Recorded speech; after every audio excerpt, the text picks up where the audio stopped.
ಇಂದೇ ಡೌನ್ಲೋಡ್ ಮಾಡಿ ಮತ್ತು ನಿಮ್ಮ ನೆಚ್ಚಿನ ಶೋಗಳನ್ನು ಆನಂದಿಸಿ. ನಿನ್ನೆ ಆಸ್ಪತ್ರೆಯಲ್ಲಿ ಅರ್ಧ ದಿನ ಆಗೋಯ್ತು. ಯಜಮಾನ್ರ ಮನೆಗೂ ಹೋಗೋಕ್ಕಾಗಿಲ್ಲ. ಇವತ್ತಾದ್ರೂ ಬೇಗ ಹೋಗ್ಬಿಡ್ಬೇಕಪ್ಪ.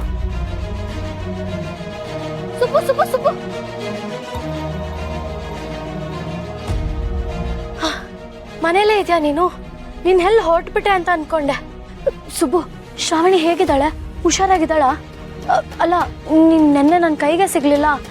ಅದು ಆಸ್ಪತ್ರೆಯಲ್ಲಿ ತುಂಬ ಹೊತ್ತಾಗೋಯ್ತು ಶಿವಲ್ಲಿ, ಅದಕ್ಕೆ ಸಿಗೋಕ್ಕಾಗಿಲ್ಲ.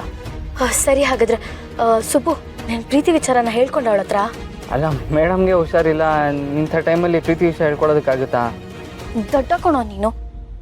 ಇಂಥ ಟೈಮಲ್ಲೇ ನೀನ್ ಪ್ರೀತಿ ವಿಷಯನ ಹೇಳ್ಕೋಬೇಕು. ಹೆಣ್ಮಕ್ಳು ದುಃಖದಲ್ಲಿದ್ದಾಗ ಸಮಾಧಾನ ಹೇಳಿ ಹೆಗ್ಲು ಕೊಡೋಕ್ಕೆ ಒಂದು ಹುಡುಗ ಬೇಕು ಅಂತ ಅನ್ಸುತ್ತೆ. ಅಷ್ಟೇ ಅಲ್ಲ, ಅವ್ರಿಗೆ ಹುಷಾರಿಲ್ದೇ ಇರ್ಬೇಕಾದ್ರೆ ತಲೆ ಸೌರಿ ಮಡ್ಲಲ್ಲಿ ಮಲಗಿಸ್ಕೊಂಡು ಆರೈಕೆ ಮಾಡೋದಕ್ಕೆ ಒಂದು ಹುಡುಗ ಬೇಕು. ಇಬ್ರು ಹುಡುಗರ? ದೊಡ್ಡ ಹೆಣ್ಮಕ್ಳಿಗೆ ಇಂಥ ಸಮಯದಲ್ಲೆಲ್ಲ ಪ್ರೀತಿಸೋ ಹುಡುಗ ಅವ್ರ ಜೊತೆ ಇರ್ಬೇಕು ಅಂತ ಹೇಳ್ತಿದ್ದೀನಿ. ಓ, ಹಾಗಾ? ನೋಡು ಸುಬ್ಬು, ನೀನೀಗ ಶ್ರಾವಣಿಗೆ ತುಂಬಾ ಚೆನ್ನಾಗಿ ಆರೈಕೆ ಮಾಡ್ಬೇಕು. ಅವಳ ಮಗು ತರ ನೋಡ್ಕೋಬೇಕು. ಅವಳ ಸೇವೆ ಮಾಡ್ಬೇಕು. ಅವಳಿಗೆ ಕಾಳಜಿ ತೋರಿಸ್ಬೇಕು. ಆಗ್ಲೇ ಅವಳಿಗೆ ನಿನ್ ಮೇಲೆ ಲವ್ ಜಾಸ್ತಿ ಆಗೋದು. ಇದನ್ನೆಲ್ಲ ನೋಡಿ ಅವಳೇ ಬಂದು ನಿನ್ನ ಹತ್ರ ಪ್ರೀತಿ ವಿಷಯ ಹೇಳ್ಕೋಬೇಕು. ಇದೆಲ್ಲ ಆಗುತ್ತೆ ಅಂತ್ಯಾ? ಖಂಡಿತವಾಗ್ಲೂ ಆಗತ್ತೆ ಸುಬ್ಬು. ಆಗ್ಬಹುದೇನೋ, ಆದ್ರೆ ಅವನ ಹಿಂದೆ ಒಬ್ಬ ಬೇತಾಳ ತರ ಬಿದ್ದೀನಲ್ಲ, ಅವ್ನು ನೋಡಿದ್ರೇನೆ ಇದೆಲ್ಲ ಆಗುತ್ತೋ ಇಲ್ವೋ ಅನ್ಸುತ್ತೆ. Hi bro. ಯಾಕೋ ಇವನು ನನ್ನಿಂದ ಬೇತಾಳ ಥರ ಬಿದ್ದಿದ್ಯಾ? ಏನೇನು ಸಮಸ್ಯೆ? ಏನಂದ್ರಿ ಬ್ರೋ? ಏನು ಇಲ್ಲಿವರೆಗೂ ಬಂದ್ಬಿಟ್ಟಿದ್ರಲ್ಲ, ಯಾಕೆ ಅಂತ ಕೇಳಿದೆ. ಅದೇ ಶ್ರಾವಣಿಗೆ ಹುಷಾರಿಲ್ವಲ್ಲ, ಇದನ್ನೆಲ್ಲ ಕೊಟ್ಟು ಮಾತಾಡ್ಸ್ಕೊಂಡು ಹೋಗೋಣ ಅಂತ ಬಂದೆ. ಇದನ್ನ ಮೇಡಮ್ ಕೊಡ್ತೀರಾ? ಬೇಡ ಮೇಡಮು ಇದನ್ನೆಲ್ಲ ತಿನ್ಬಾರ್ದು ಅಂತ ಡಾಕ್ಟರ್ ಹೇಳಿದ್ದಾರೆ.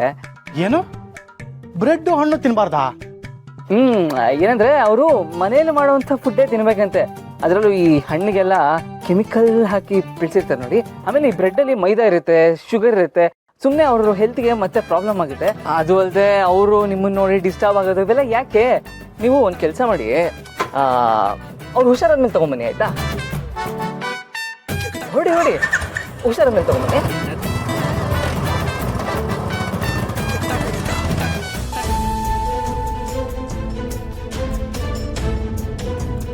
ಇದಕ್ಕೆಲ್ಲ ಕಾರಣ ಆ ವಿಜಯಾಂಬಿಕಾ. ಅವಳಿಗೆ ಏನು ಮಾಡಿಲ್ಲ ಅಂತ ಕೇಳು ಮಗನೆ. ಚಿನ್ನದಂಥ ಸಂಸಾರನ ಹಾಳು ಮಾಡಿದ್ದಾಳೆ. ನಂದಿನಿ ಅಮ್ಮವರು ಯಜಮಾನ್ರು ದೂರ ಹಾಗಾಗಿ ಮಾಡಿದ್ದಾಳೆ. ಆ ಮಗುನ ಇಷ್ಟು ದಿನ ಅನಾಥೆಯಾಗಿ ಬದುಕೋಗಿ ಮಾಡಿದ್ದಾಳೆ. ಛೇ, ಎಂಥ ಒಳ್ಳೆ ಸಂಸಾರನ ಹಾಳು ಮಾಡಿಬಿಟ್ರಲ್ಲ. ಹಾಲಿಗೆ ಹುಳಿ ಹಿಂಡೋರ್ನಾದ್ರೂ ಕ್ಷಮಿಸ್ಬೋದು, ಆದರೆ ಇವ್ರ ಹಾಲಿಗೆ ವಿಷ ಹಾಕಿದ್ದಾರೆ. ಯಜಮಾನ್ರದ್ದು ನಂದಿನಿ ಅಮ್ಮರದು ಹಾಲಿನಂಥ ಪ್ರೀತಿ. ಈ ವಿಜಯ ಮೇಡಮ್ ಹಾಕಿರೋ ವಿಷದಿಂದ ನಿಜವಾಗ್ಲೂ ನೋವು ಅನುಭವಿಸ್ತಾ ಇರೋದು ಶ್ರಾವಣಿ ಮೇಡಮು. ಆದರೆ ಇದನ್ನೆಲ್ಲ ಯಜಮಾನ್ರ ಹತ್ರ ಹೇಗೆ ಹೇಳಲಿ? ಯಜಮಾನ್ರು ನಂದಿನಿ ಅಮ್ಮವ್ರನ್ನ ತುಂಬ ಪ್ರೀತಿಸ್ತಾ ಇದ್ರು.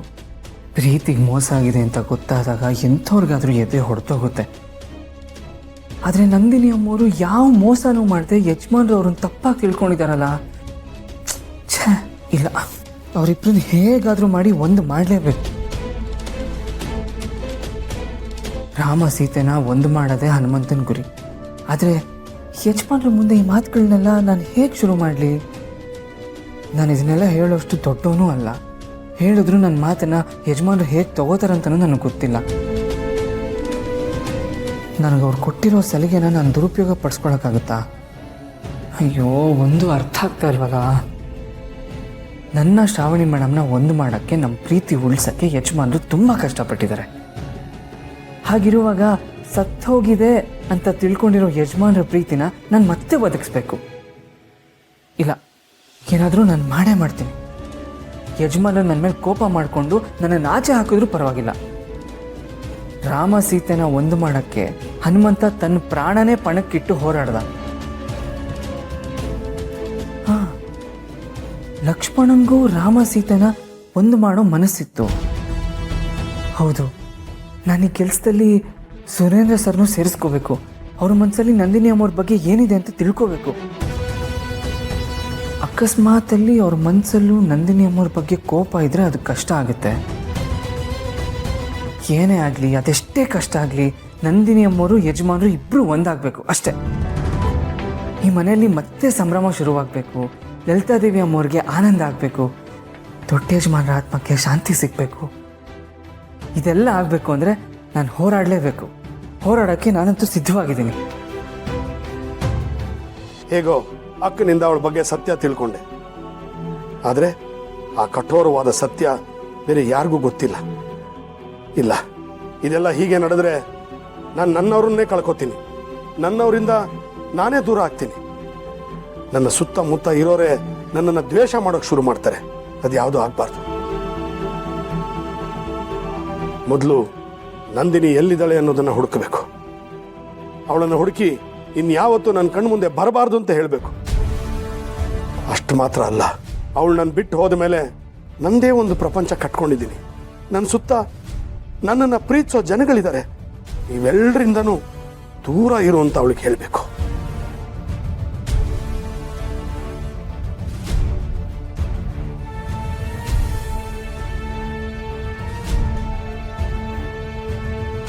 ಯಜಮಾನ್ರೆ, ಓ ಸುಬ್ಬು, ಬಾ ಕೂತ್ಕೋ.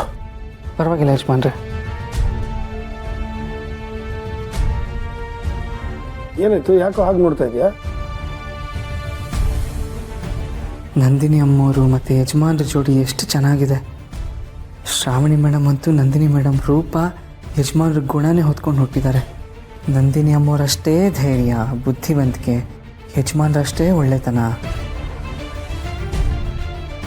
ಸುಬ್ಬು, ನಾನು ನಿನ್ನೆ ಕೇಳ್ತಿರೋದು, ಯಾಕೆ ಹಾಗೆ ನೋಡ್ತಾ ಇದೀಯಾ? ಏನಿಲ್ಲ ಯಜಮಾನ್ರೆ, ಸುಮ್ಮನೆ ನೋಡ್ತಿದ್ದೆ. ಬಂದಾಗಿಂದ ನೀವು ತುಂಬ ಮಂಕಾಗಿ ಕೂತಿದ್ರಲ್ಲ, ಅದಕ್ಕೆ ಹಾಗೆ ನೋಡ್ತಿದ್ದೆ. ನಾನಾ? ಹಾಗೇನಿಲ್ಲ ಕಣ, ಎಲ್ಲ ಕೆಲಸನೂ ನೀನೇ ನೋಡ್ಕೊಂತೀಯ, ನನಗಿನ್ನೇನು ಚಿಂತೆ ಇರುತ್ತೆ? ಇಲ್ಲ ಯಜಮಾನ್ರೆ, ನೀವು ನಾನು ಬಂದಿದ್ದ ತಕ್ಷಣ ಪ್ರೀತಿ ವಿಷಯದ ಬಗ್ಗೆ ಮಾತಾಡ್ತಾ ಇದ್ರಿ. ನಿಮ್ಮ ಪ್ರೀತಿ ವಿಷಯ ಎಲ್ಲಿಗೆ ಬಂತು, ಈಗ ಎಲ್ಲಿದೆ, ಅದು ಇದು ಅಂತೆಲ್ಲ ಕೇಳ್ತಿರ್ತೀರಲ್ಲ, ಆದರೆ ಇವತ್ತೇನು ಕೇಳಲಿಲ್ವಲ್ಲ? ಅದಾ, ನಾನು ನಿನ್ನ ಹತ್ರ ಆ ವಿಷಯನೇ ಕೇಳಬೇಕು ಅಂತಿದ್ದೆ. ಎಲ್ಲಿಗೆ ಬಂತು ನಿನ್ನ ಲವ್ ಸ್ಟೋರಿ? ಎಲ್ಲಿ ಶುರುವಾಯಿತೋ ಅಲ್ಲೇ ನಿಂತಿದ್ದೆ ಯಜಮಾನ್ರೆ.